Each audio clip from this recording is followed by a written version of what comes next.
ନୂଆପଡ଼ାରେ ମୁଁ 3-4 ଦିନ ବୁଲୁଥିଲି ଏବଂ ସେଠି ଯାହା ମୁଁ ଦେଖୁଥିଲି ଲୋକଙ୍କ ଭିତରେ ଉତ୍ସାହ ଥିଲା। କଂଗ୍ରେସରେ ଯେତେ ମିଟିଂ ହେଉଥିଲା ସେ ମିଟିଂରେ ଲୋକ ବହୁତ ସଂଖ୍ୟାରେ ଆସୁଥିଲେ ଏବଂ ଲୋକଙ୍କର ବଡି ଲାଙ୍ଗୁଏଜରେ ମୁଁ ଯାହା ଦେଖୁଥିଲି ଲୋକେ ଭୋଟ ଦେବା ପାଇଁ ଚାହୁଁଛନ୍ତି। କିନ୍ତୁ ମୁଖ୍ୟତଃ ନୂଆପଡ଼ା ହେଉଛି ମୁଁ ଭାବୁଛି ଓଡ଼ିଶାର ସବୁଠୁ ଗରିବ ଗୁରୁବା ଅଞ୍ଚଳ। ଆଦିବାସୀ ହୁଅନ୍ତୁ, ଦଳିତ ହୁଅନ୍ତୁ କି ଅନ୍ୟ ବର୍ଗର ଲୋକ ହୁଅନ୍ତୁ, ସେମାନଙ୍କ ଭିତରେ ବଡ଼ ନିରୁତ୍ସାହିତ ହୋଇଛନ୍ତି କାରଣ ସେଠି କୌଣସି ବିକାଶର ଘଟଣା ଘଟି ନାହିଁ, ଯାହାଫଳରେ ସବୁଠୁ ବେଶୀ ମାଇଗ୍ରେସନ୍ ହେଉଛି ନୂଆପଡ଼ା ଅଞ୍ଚଳରୁ। ଯଦି ଓଡ଼ିଶା ମାଇଗ୍ରେସନ୍ରେ ଦାଦନ ଖଟିବା ଯିବାରେ ନମ୍ବର 1 ହେଇଛି ଭାରତରେ, ନୂଆପଡ଼ା ହେଉଛି ଓଡ଼ିଶା ଭିତରେ ଭାରତ ଭିତରେ 1 ନମ୍ବର ହେଇଛି। ଗରିବ ଗୁରୁବା ଲୋକେ, ତେଣୁକରି ଯଦି ଇଲେକ୍ସନ୍ ହେଇଥାନ୍ତା, ସଭା ସମିତି ହେଇଥାନ୍ତା, ତାହେଲେ ଲୋକଙ୍କ ଭିତରେ ଗୋଟେ ଆୱାରନେସ୍ ଆସିଥାନ୍ତା। ସଭା ସମିତି ଆମେ କରିଥିଲୁ ନା ବିଜେଡ଼ିର କୌଣସି ସଭା ସମିତି ହେଇଛି ନା ବିଜେପିର କୌଣସି ଜାଗାରେ ସଭା ସମିତି ହେଇଛି, ରୋଡ୍ ଶୋ ହେଇଛି। ଏବଂ ଭୋଟ ଇଲେକ୍ସନଟା ଅକ୍ସନରେ ପରିଣତ ହେଇଛି। ଅକ୍ସନ ଅର୍ଥ ଏ ଗାଁରେ କେତେ ଭୋଟର, ଏ ଘରେ କେତେ ଭୋଟର, ସେଇ ହିସାବରେ ଟଙ୍କାର କାରବାର ହେଲା। ଏପରିକି ବୁଥ ଆଗରେ ଖୋଲେଆମ ସମସ୍ତଙ୍କ ସାମ୍ନାରେ ବିଜେପି ବାଲା ବସିକି ଟଙ୍କା ବାଣ୍ଟୁଛନ୍ତି, କେହି କିଛି କହିବାକୁ ନାହିଁ। 2000 ଗୋଟେ ଗାଁରେ ଗୋଟେ ଘରେ ଧର 10ଟା ଭୋଟ, 20,000 ଟଙ୍କା, ଶାଢ଼ୀ 5ଟା ଏବଂ ଛାଡ଼ଖାଇ ଦିନ 2 କିଲୋ ଲେଖା ମାଂସ ସବୁ ଘରେ। ସେ କଂଗ୍ରେସ ଘରେ ବି ଆସି ପହଞ୍ଚି ଯାଇଛି, ସେ କାହାକୁ ଛାଡ଼ି ନାହାନ୍ତି। ମାନେ ଏତେ ଦୟାଶୀଳ ସେମାନେ ଯେ ସମସ୍ତଙ୍କୁ ବାଣ୍ଟିବାର ଅଛନ୍ତି। ତା ଭିତରେ ତା ମାନେ କ'ଣ? ଯଦି ପ୍ରଭାବିତ ଲୋକ ଗରିବ ଗୁରୁବା ଲୋକ କ'ଣ କରିବେ? ବାବୁ କିଛି ତ ହେଲାନି, ଆମେ ଆଉ କ'ଣ କରିବୁ? ଆମେ ତ ଅପେକ୍ଷା କରି କରି କେତେ ଦିନ ବସିବୁ? ଯିଏ ଆମକୁ ପଇସା ଦେଲା ତାକୁ ଭୋଟ ଦେବୁ। ତ ପଇସାର ପ୍ରଭାବ ଏତେ ବେଶୀ ଥିଲା। ମୋ ଜୀବନ କାଳ ଭିତରେ ମୁଁ 7ଟା ଇଲେକ୍ସନରେ ଜିତିଛି, ମୁଁ କେବେ ଅନୁଭବ କରିନି ଯେ ପଇସା ପାଇଁ ଲୋକେ ମତ ପରିବର୍ତ୍ତନ କରିଦିଅନ୍ତି।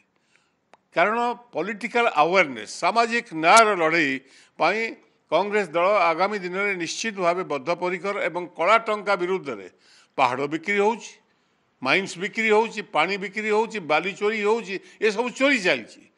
ତାର ଯାହା ପାଖରେ ଟଙ୍କା ରହିଲା ସେ ତାର ଫାଇଦା ନେଲା। ଇଲେକ୍ସନରେ ଜିତିବା ପାଇଁ କେତେ ସମୟ ଲାଗୁଛି? ଏ ଭାଇ ଏ ଗାଁର ଭୋଟଟା ଏତିକି, ଚାଲ କିଣିଦିଅ, କେତେ ଅକ୍ସନ, ଠାକୁର ଘର କରିବ, ନିଅ ପଇସା, ଯାହା ଯାହା ମାଗିଲେ ଦେଇଦେଲେ। ଘାସିରାମ ମାଝୀ ସବୁଠୁ ଭଲ ପ୍ରାର୍ଥୀ ଥିଲେ। ମୁଁ ଆଜି ବି କହୁଛି, ସଂଘର୍ଷଶୀଳ ବ୍ୟକ୍ତି, ଆଦିବାସୀ ବର୍ଗଙ୍କ ଭିତରେ ସେ ଜଣେ ଲଢ଼ୁଆ ଲୋକ, ସେ ହାରିବା ଜିତିବାକୁ ଡରନ୍ତି ନାହିଁ।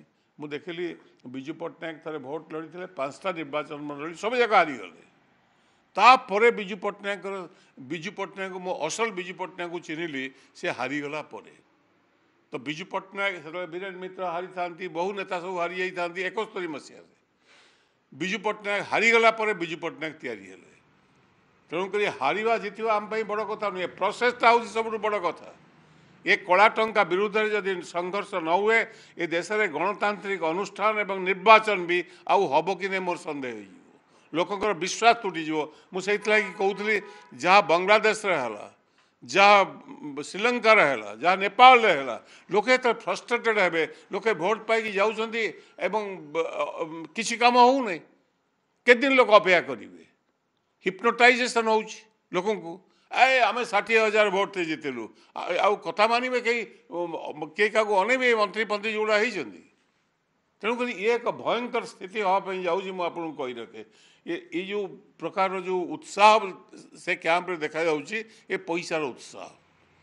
ଏବଂ ସେ ପଇସାର ଉତ୍ସାହ ଯେପର୍ଯ୍ୟନ୍ତ ନର୍ମାଲ ଇଲେକ୍ସନ୍ ରହିଛି, ନର୍ମାଲ ଇଲେକ୍ସନରେ କିଏ ଜିତିଲା କିଏ ହାରିଲା, ନୀତିଗତ ଭାବେ ଯିଏ ଲୋକଙ୍କ ପାଖରେ ପହଞ୍ଚି ପାରିଲା ଅଲଗା କଥା।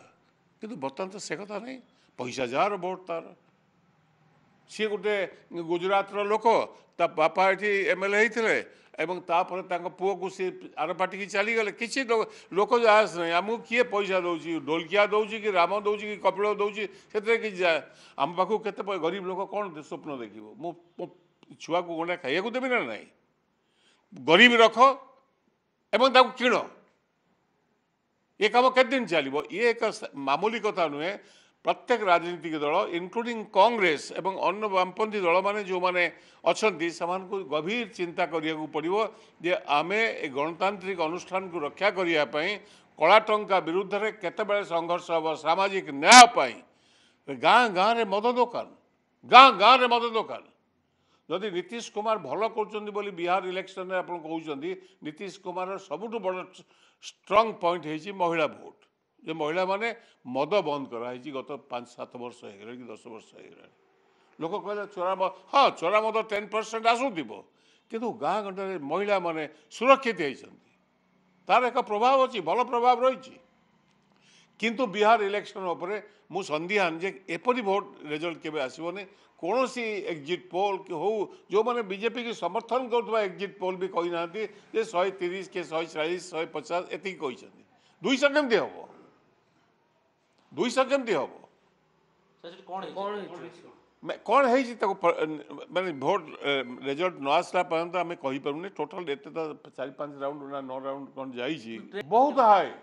ସେମାନେ ତା ମାନେ କିଛି ଗୋଟେ ହେଇଛି। ଯେପରି ଏଠି ମୁଁ ଗଲାବେଳକୁ କେତେକ ଲୋକ କହୁଛନ୍ତି ଆଜ୍ଞା ଆମେ ଆସିଛୁ, ଆମ ଭୋଟ ନାହିଁ। ଆମେ କହିଲେ ଆମକୁ ଭୋଟ ସରିଛି। 74% ଭୋଟ 5ଟା ବେଳକୁ ହେଇଛି, 84% ଭୋଟ କେମିତି ହେଲା? ଆପଣ ଦେଖିଛନ୍ତି କେବେ 92% ଭୋଟ 98% ଯାଏ ବି ଗୋଟେ ଗୋଟେ ବୁଥରେ 98% ଭୋଟ ହେଇଛି? କେମିତି ହେବ? ମାନେ 5ଟା ଯାଏ 74%, 5ଟା ଆଉ ଘଣ୍ଟାକ ପରେ ଦେଖିଲା ବେଳକୁ ହେଇଗଲାଣି 84% ଆଭରେଜ। ଅନେକ ଜାଗାରେ 50-60ଟା ଭୋଟ ବୁଥରେ ହେଇଛି 90-92% ଭୋଟ। କଂଗ୍ରେସ ପାର୍ଟି କାହିଁ ରହିବେନି? କଂଗ୍ରେସ ପାର୍ଟି ବହୁତ ତୋଫାନ ଦେଖିଛି, ହାରିଛି ଜିତିଛି, ହାରିଛି ଜିତିଛି, ସେଥିରେ କିଛି ଯାସ ନାହିଁ। 2004 ମସିହା ପୂର୍ବରୁ ବିଜେପି ସବୁ ଜାଗାରେ ଜିତିଗଲା, କଂଗ୍ରେସ ହାରିଗଲା। କିନ୍ତୁ 2004ରେ ମନମୋହନ ସିଂ ପ୍ରଧାନମନ୍ତ୍ରୀ ହେଲେ କି ନାହିଁ? ଏଇ ଯେଉଁ ବିଜେପି କହୁଥିଲା 400 ପାର ହେବ, 400 ଭୋଟ ଲୋକସଭାରେ ଲଢ଼ିବେ, ସେ 240 କେଁ ଖସି ଆସିଲେ।